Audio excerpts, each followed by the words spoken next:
So this is my first video back in like 3 months. I never really had any plans to go back to this channel, but this one thing has pissed me off so much that I just felt like I had to make a video on it. We're going to be talking about Game Informer and other media outlets spreading fake news and false information about the Steam Deck. So last week we got the official reveal for the Steam Deck, Valve's new handheld system that will hopefully pan out a lot better than the Steam machines did, but to be fair, the Steam machines weren't actually made by Valve, they kind of outsourced it to different people. So this might be a different story than the Steam machine, we'll see. But just like the Steam machine, the Steam Deck is a gaming system that has SteamOS built in, which is a Linux-based operating system that is made specifically for playing games on Steam. Sort of like how the Nintendo Switch has its own operating system based off of Android, but the big difference, and this is very important to point out, the Steam Deck will not restrict you from installing Windows or any other operating system onto your Steam Deck, unlike Nintendo, that won't allow you to install anything on the Switch that's outside of their ecosystem. So if you don't want SteamOS and you want to run Windows on the Steam Deck, then you can do that no problem. Valve has made that very clear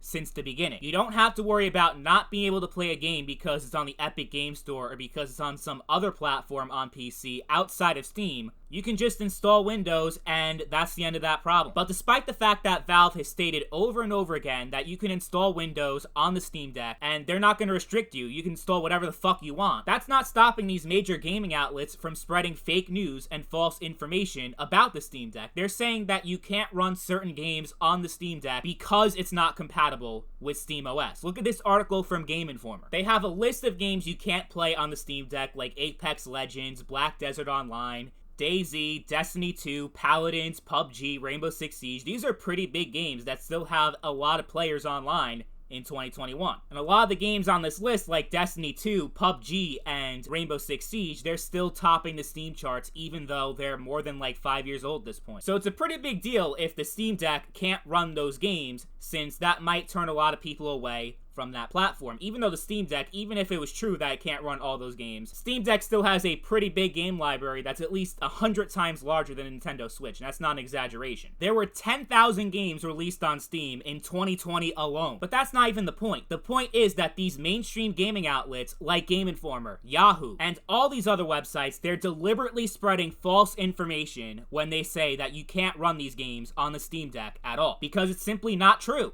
You can run Destiny 2 on the Steam Deck. You can run PUBG on the Steam Deck. You can run Rainbow Six Siege on the Steam Deck. Because yeah, they're not compatible with SteamOS since the anti-cheat systems that those games use don't work very well with Linux in general, never mind SteamOS, which runs on Linux. But if you just install Windows, which is a very easy thing to do, even a monkey can do it, then you can run those games no problem, because on Windows, you can have all those anti-cheats that those games require, and then it'll be fine. You can run those games without any issue. And I predict that people are just going to install Windows anyway over SteamOS, even if they don't have any games that are incompatible with SteamOS, since SteamOS and Linux in general is known for having worse performance than Windows as far as video games are concerned. I don't know, maybe Valve is working on that, but back when the Steam machines came out, games actually ran better on Windows than they did on the SteamOS. But that remains to be seen. We don't know everything about the Steam Deck yet. We don't know everything about performance, even though we have a bit of an idea of how games will perform based on the hardware specifications. I know that Modern Warfare 2019, for example, is going to run pretty poorly on a base model Steam Deck. And Modern Warfare is a good example of a game that you can't play on Steam. It's only on Battle.net, so you would need to install Windows in order to even play that game on the Steam Deck in the first place. But you can do it. That's the point. Even though all these mainstream outlets are saying you can't, even though it just takes a quick Google search to realize that, yes, you can install Windows. You can play these games on the Steam Deck. So then why the fuck are all these articles saying that you can't?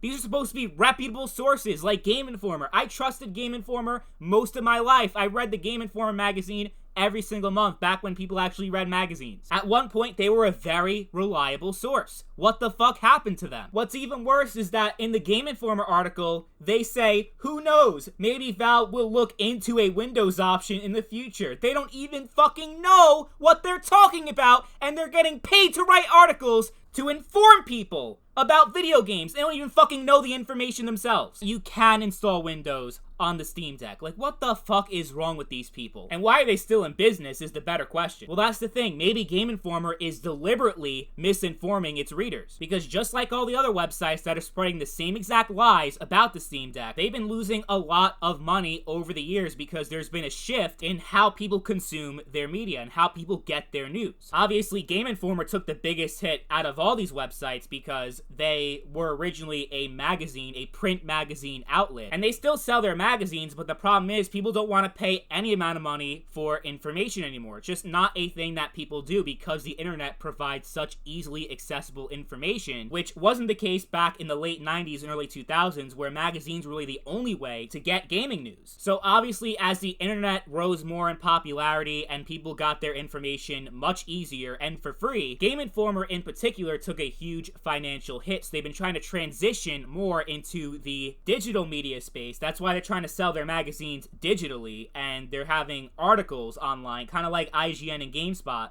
which are much more established media outlets because they got ahead of Game Informer and all these other dinosaurs trying to keep up with the times. And to the credit of IGN and GameSpot, they have not posted similar false information stories claiming that Destiny 2, PUBG, and all these other games are just simply not compatible with the Steam Deck. No, IGN has actually posted reliable information, at least as far as the Steam Deck is concerned, that you can do anything you want with it. It's just like a regular PC. So it's worth giving credit where credit's due. It's not the big outlets like IGN or GameSpot. Those websites have posted pretty reliable coverage on the Steam Deck. But when you look at all the websites that have spread false information, like Game Informer, Yahoo, comicbook.com, and all these other shit websites, the one thing they all have in common is that they're trying so desperately to stay relevant. So they need to rely on these clickbait false headlines in order to generate traction on their website. It's either one or two things. Either these websites are deliberately trying to deceive people and misinform them, or they're just so terrible at their job they don't even know the correct information. I have a feeling it's probably the former, but either way, they don't deserve to have a job and should not be trusted by anybody.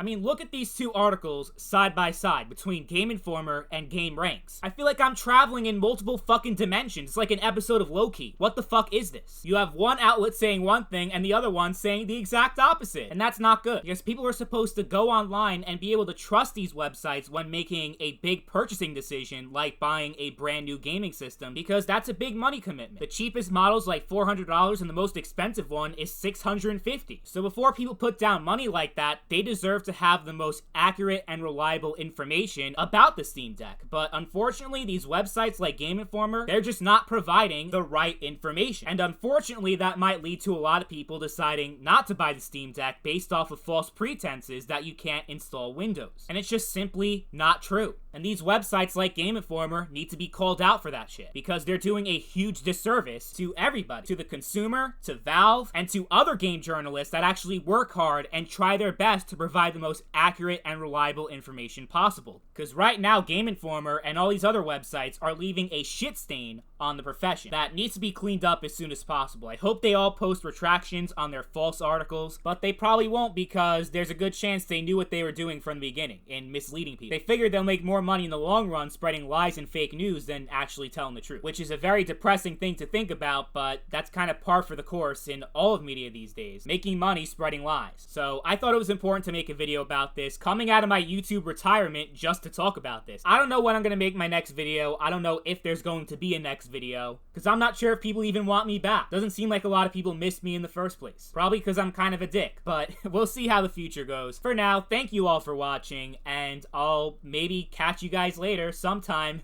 I don't know yet. Bye.